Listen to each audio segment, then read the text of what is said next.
एक समय की बात है, जब तुलसीदास जी अपने गांव में रहते थे, तब वे पूरी तरह श्रीराम की भक्ति में लीन रहते थे। उनकी भक्ति देखकर घरवाले और गांव वाले उन्हें ढोंगी कहने लगे और गांव से बाहर निकाल दिया। इसके बाद तुलसीदास जी गंगा नदी के घाट पर रहने लगे और वहीं श्रीराम की भक्ति करते हुए रामचरितमानस की रचना शुरू की।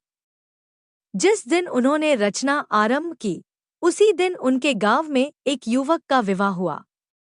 लेकिन उसी रात किसी कारणवश उस युवक की मृत्यु हो गई। घर में कोहराम मच गया। सुबह मृत शरीर को अर्थी पर रखकर श्मशान ले जाया जा रहा था। उस युवक की नईनवेली पत्नी सती होने की इच्छा से अर्थी के पीछे पीछे चल रही थी। जिस रास्ते से वे जा रहे थे, उसी रास्ते पर तुलसीदास जी बैठे थे। बहू की नजर तुलसीदास जी पर पड़ी। उसने सोचा, पति के साथ सती होने जा रही हूं, पहले इस ब्राह्मण देवता को प्रणाम कर लूं। वह यह नहीं जानती थी कि वे तुलसीदास हैं। उसने तुरंत उनके चरण स्पर्श किए।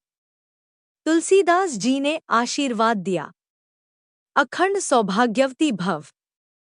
लोग हंसने लगे और बोले, अरे तुलसीदास, इस लड़की का पति तो मर चुका है, फिर यह अखंड सौभाग्यवती कैसे होगी? कुछ लोगों ने कहा, तुम झूठे हो, तुम्हारा राम भी झूठा है। तुलसीदास जी शांत स्वर में बोले, मैं झूठा हो सकता हूं, पर मेरे राम कभी झूठे नहीं हो सकते। लोग बोले, प्रमाण दो। तब तुलसीदास जी ने अर्थी रुकवाई और मृत युवक के कान में कहा, राम नाम सत्य है। पहली बार में युवक थोड़ा हिला।